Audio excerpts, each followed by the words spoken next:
Hey guys, what's going on? Inception here, and welcome to another video. Ladies and gentlemen, we have the new David Silva SBC card to review today, the end of an era SBC card, and it's an interesting card in regards to some of the specific stats that he has, right? So we're looking at a card that is 5'8" with high medium work rates, left-footed with 4-star skills and a 3-star weak foot. So with the 3-star weak foot, I'm assuming, and I hope to God, he feels very similar to Bernardo Silva's card, because as you guys know, I love using Bernardo Silva regardless of the weak foot that he has. Although from time to time, when you are using the weak foot on the 3-star weak foot with Bernardo Silva, it can be a nuisance depending on the situation that you are in. So obviously having the minimum of 4 is always going to be an important thing, especially with the time frame that we're in right now when it comes to FIFA. But ladies and gentlemen, he does kind of make up for it with the finesse shot trait, because the finesse shot trait is obviously a massive trait to have in this game. If he's going to be in the cam position, this card needs to be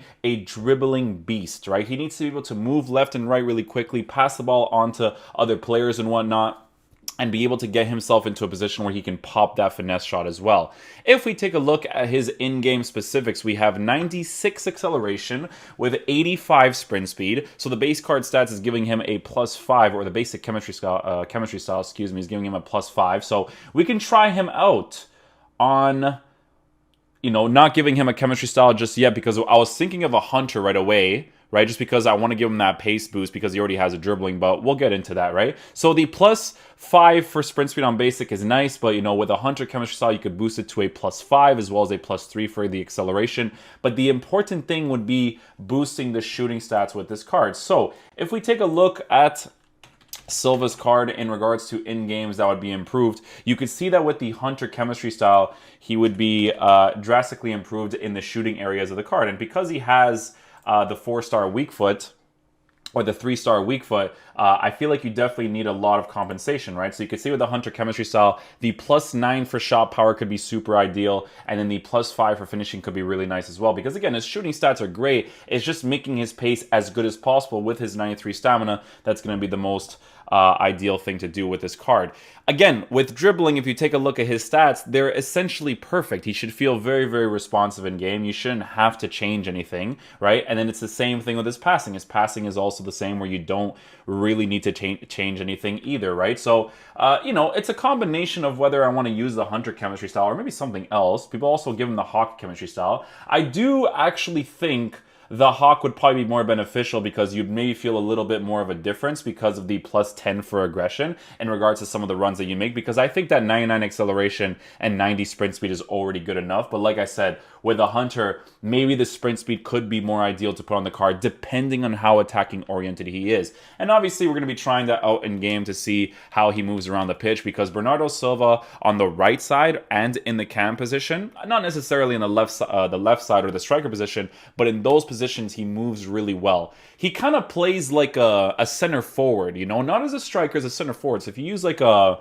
4-3-3 false 9, or you use like a 4-3-2-1 and he's your striker playing as a false 9 striker with the actual instruction, he plays that really well. And again, it could be a very similar situation to David Silva, because obviously they have very, very similar characteristics. The only thing that's off between these two cards is literally just the work rates, I believe, because they're very, very similar, right? So the way that I want to line up with David Silva in-game is going to be in the center cam position. I will be rotating him there. I'll be putting him in the right cam position. You could potentially use him on the left side as well if you do the cut inside and then maybe finesse shot, but I feel like it's a complete waste in my opinion, because I feel like if David Silva has really good off-the-ball move in regards to transitioning on the inside and the right areas, using that finesse shot trait on the right side, cutting inside, would probably be a more ideal situation, right? In regards to instructions, we're not going to put any instructions on the camps because they need to move naturally amongst each other, and yeah, we'll basically go from there. So, let's get into a game and see how he plays.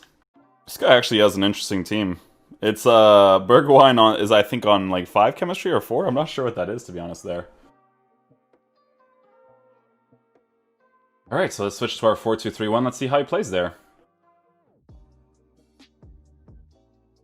He has kind of like a bulky build in game. He's not as skinny as Bernardo Silva, doesn't look like. So we'll see what's up with that. Okay, so he makes that aggressive run right there. If we go back here, how does he play? Gets back into position really quickly, in all fairness to him. That's actually really solid. That's me focusing him, right? That's me not really playing normally, but obviously we need to see what he moves like off the ball. So you can see that he was actually super aggressive in regards to pushing up in that situation, but then he goes back into position really quickly, which is really, really good. Yeah, he's a little bit stockier than Bernardo Silva, but he actually responds, his response to dribbling is really, really nice. Kind of pushes out wide in this situation, huh? Okay. Nice pass. See his off-the-ball movement right here? That was really good, actually. Might be able to get a near-post strike right there. Nice little goal right there. Yeah, I didn't want to shoot the ball instantly because normally in those situations you want to do the ball roll touch to get past the opponent there, but I just wanted to see if he would utilize that empty space instantly, which he did in all fairness to him, right? Like, he definitely went into it right away, which is great because being able to trigger those runs without having to do it yourself is very important. And the fact that he did do that in that situation was awesome. First time pass right there. Nice. It was weighted really nicely, to be fair, too. Let's do a little bounce pass right here, a little touch. Yeah, I like that when he's on the sides, he instantly goes back into the middle. It's those types of runs that I really enjoy my players to make. Oh, instantly runs in that situation, but does he come back into position? He does. Nice. Beautiful. That's exactly what I want him to do, man. I need those players that are really, like, unpredictable in regards to the runs that they make, right? Try a finesse shot from that angle. Nice. Obviously really good. Right? Now, again, you could improve the shot power, right? You could improve the shot power, the finishing on the card. The basic chemistry style doesn't raise it as much as you could potentially make it. The Hawk, again, would be a similar thing. Giving him a +10 for aggression could actually be an ideal situation because if you want to mostly use this card in the center cam position, I feel like the Hunter chemistry style, I feel like the Hawk chemistry style would be enough because the acceleration and sprint speed would be enough, but it's more in regards to whether or not you want to use them on the sides where the Hunter chemistry style would be more ideal, right? I'm really liking the card so far, man. I haven't even given him a chemistry style yet. Again, I would mostly use this card in the cam position, so I would probably give him the Hawk chemistry style, but he's been pretty fun so far.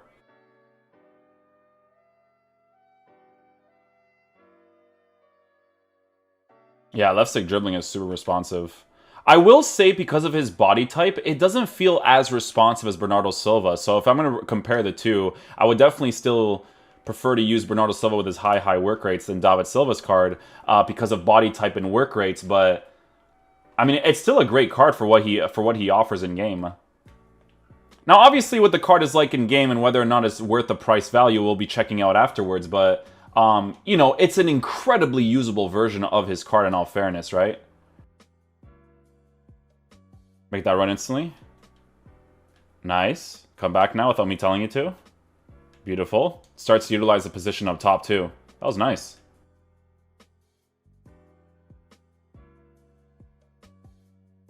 Ball roll touch. A little bit of dribbling over here. Ball roll touch was a little bit too close to the goalkeeper there. I think he's just going to leave this game. But so far, using him in the cam position, guys, I like him. I don't think he's as good as Bernardo Silva. I think Bernardo Silva is significantly better than him in regards to just how he feels in game. Its work rates, its body type. I need to actually check David Silva's body type. Yeah, so you can see the difference here, guys, is that with David Silva, he has an average body type. But if you search up Bernardo Silva's card, right? If you search up Bernardo Silva's card, you can see that he actually has a lean body type, right? He obviously costs more, which, to be honest, he was well worth it during that time, but he has a lean body type, and, you know, his dribbling stats are actually a little bit worse, but it's because of the lean body type that makes him more responsive in game. So, alright guys, so far in the cam position, I actually really enjoy using him there. Not as much as Bernardo Silva in regards to that lean body type, being able to move really quickly, high work rates to move all over the pitch. But his off-the-ball movement in the cam position is really nice, and it's unpredictable, right? It's very important to have in this game. So, the next position that I do want to try out David Silva in is going to be the right cam position, because I want to see what his movement is like on the sides, because Bernardo Silva is a high work rate player, so having him in the middle is beautiful, right? David Silva could be potentially better playing off in the right cam position, cutting inside like Bernardo Silva is sometimes, right? So maybe the high-medium work rates would be more ideal to have on the sides than it would be in the middle because of my personal playstyle, not because that's the best way to play him. So I do want to still try him out there, and then we'll basically go from there. Okay, so this guy has a pretty decent squad, usable for sure. By the way, guys, just because I say his dribbling is not as good as Bernardo Silva's doesn't mean that it's bad by any means. It's actually really solid and super responsive. It's just that Bernardo Silva has that certain kick to him that makes him like super responsive in game, but I'm still liking the David Silva card for sure.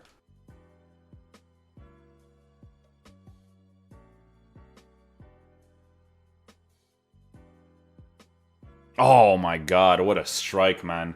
Skill moves came off like silk and just scores that opportunity like an absolute monster. Let's go. Try a near post strike here. Nice. That's why you like to use the left-footed players on the right side, is because of that particular reason right there, you know? Alright guys, so final verdict on the David Silva card is that he's actually pretty solid. So for me personally, right, in my team setup, I have Bernardo Silva playing in the cam position with the high work rates, right? And I love to have the high work rates in the cam spot. Because he is a high-medium work rated player, I liked using him more in the right cam position than I did in the center cam position. And that's just a personal preference depending on how your team is set up. If all three of your cams are high-medium, then it would work out, because obviously the way that my team is lined up in game, I have Quaresma with high-low, Bernardo Silva with high, and David Silva with high-medium, which isn't necessarily ideal in regards to movement that is a little bit more, you know, you can analyze it a little bit better because it's more consistent, right, with how your players are going to move across the pitch. But didn't present to be a huge problem. I just thought he played better on the sides than he did in the middle. Although in the middle, he's still pretty solid because his runs are unpredictable, right? He has a 99 attacking position, which was noticeable with his high-medium work rates in regards to the runs that he was making. His dribbling was responsive. I will say this, it's not as responsive as Bernardo Silva's, and I think it's because of the body type that Bernardo Silva has in relation to David Silva, because he's an average while Bernardo Silva's a lean body type. But, you know, for the price value of 300k in comparison to the price value of Bernardo Silva, which I think was 400, I don't remember exactly, it does make sense in regards to that quality difference. The high work rates and the body type that he has, it makes a huge difference in regards to that card being better than this one. But in regards to how this game or how this card performs in game, he was really fun to use. I'm personally a big fan of David Silva in real life. I don't think he's underrated, because I think he's an absolute monster, and I think he was one of the best players to play in the Premier League, in all fairness, one of the best midfielders, because he was absolutely just beautiful to watch play for Man City. It's a good card. I think the stats they gave him with 93 stamina, you know, they basically gave him everything required for him to be usable in the game nowadays. I just wish they gave him the 4-star weak foot. In regards to the actual price, is it worth 300k for the untradeable version of this card? I don't think it's worth 300k. I think the rewards they actually give you are untradeable. I don't know if that's 100% the case, but